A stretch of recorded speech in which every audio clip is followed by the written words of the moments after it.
Dear students, let's start our today's topic. Today's topic is Unit 16, Reading II poem. The poem is written by and the writer's background. The poem, if was written by Rudyard Kipling. The poem is a bundle of suggestions from father to his son. In the poem, the poet tells his son how to cope or how to deal with different situations in the life ahead. Rudyard Kipling was a novelist, a short story writer, and a journalist. He was born on 13th December 1865 in Mumbai, India, and died on 18th January 1936 in London, UK. So first stanza. Before starting the first stanza, we have two questions there. See, what conditions do you think one has to fulfill to be a successful person in life? So what are the conditions or situations one person has to deal or has to go through to be a successful person in a life? Yeah?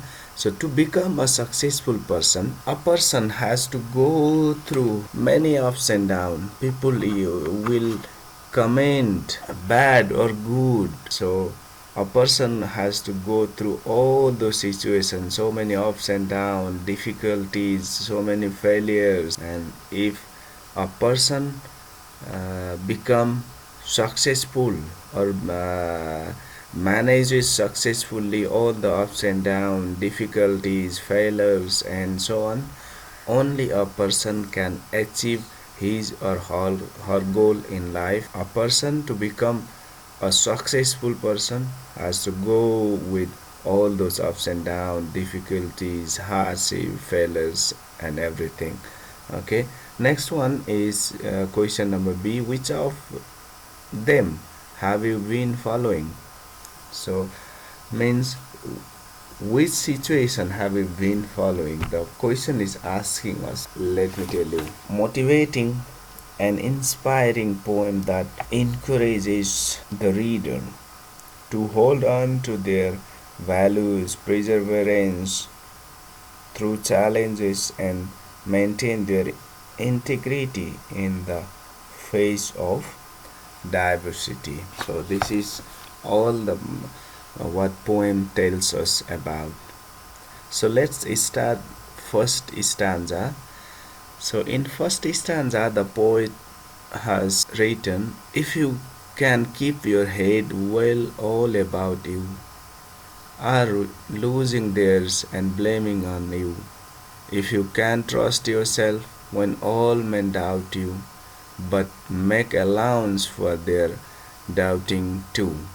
If you can wait and not be tired by waiting or being lied about, don't deal in lies, or being hated, don't give way to hating, and 8, don't look too good nor talk too wise. So let's see what the explanation of first stanza. In first stanza, the poet tells his son that he should keep calm and patient when others do fail and put the blames on him.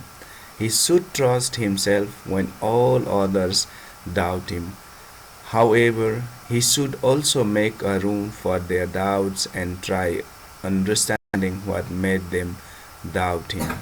In the fifth line, the poet says that one should wait patiently for success and should never be tired by waiting, because success comes to those who work hard and remain patient. Next, the poet tells his son that other people will often tell him lies. However, he should never lie in his life and always remain truthful. Others will hate him, but he should never hate them back and rather spread love. Instead of hating, he should love everyone. In the last line, the poet advises him to neither look too good nor talk too wise, because if he acts upon all the advice the poet gave above, he and his son will look too good and wise among the common people.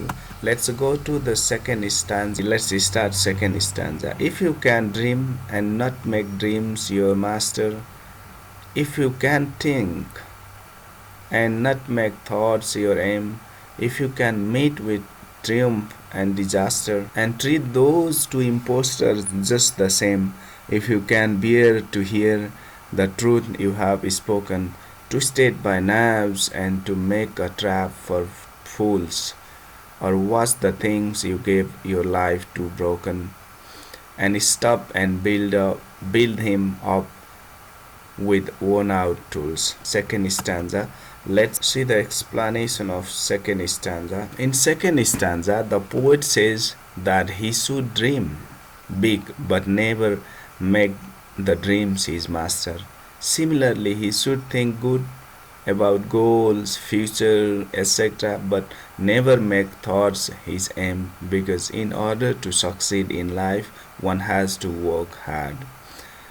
Mere dreaming and thinking will never lead one to the path of success. Hence, one should dream of goals and think of a better future, and at the same time should work hard to achieve them. In the third line of second stanza, the poet says that one should meet with triumph and disaster and treat those two impostors just the same. Note that the first letter, triumph and disaster, have been capitalized. These are the two extremes of life. The poet calls them impostor, that is fake. They either make one extremely happy or miserable. However, they are not long lasting, and hence one should not take them seriously. In the fifth line of second stanza, the poet says that one should only speak the truth and should also have the courage to face it when it is misused by others to mislead others. He should also have the courage to see the things built by him in broken conditions and try rebuilding them with worn out tools, that is, with what energy or skill you have. This is all about second stanza. Let's go to the third stanza of the poem. If you can make one heap of all your winnings and risk it on one ton of pitch and toss, and lose and start again at your beginnings, and never breathe a word about your loss.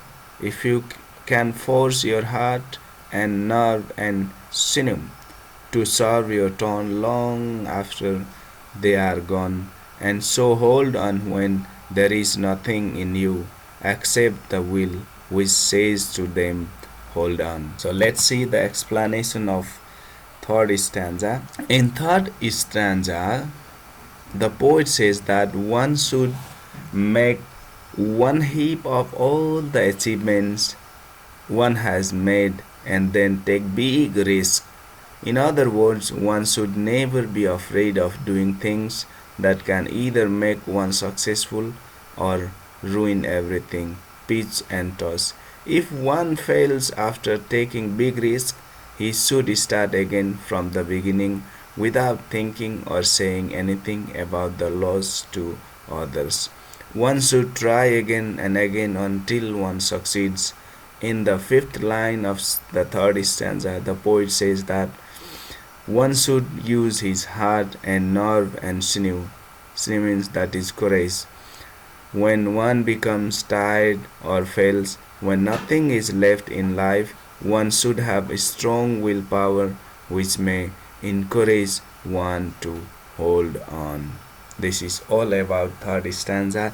Now let's go to the final and the last stanza of the poem. If you can talk with crowds and keep your virtue, if you can talk with crowds and keep your virtue, or walk with kings nor lose the common touch, if neither foes nor loving friends can hurt you, if all men count with you, but none too much. If you can fill the unforgiving minute with 60 seconds worth of distance run, yours is the earth and everything that is in it, and which is more, you will be a man, my son. Now let's see the explanation of fourth stanza. In fourth stanza, the poet says that while among the common people one must keep his virtues and never behave like them, while among the kings, that is big personalities, one should never have pride and ego. In other words, the poet is saying that when one is poor, he should keep his virtues, and when he becomes rich, he should never ego. Next, the poet says that neither foes, means enemies, nor loving friends can hurt you because of what principles and idols one hold. One should never give up them. People will often remain dependent on him, but he should never allow them to remain completely dependent on him. The poet may also be saying that one should never give other to too much importance, or else he will get emotionally attached to them, which will hurt him in the future. In the next line, the poet talks about the importance of the time.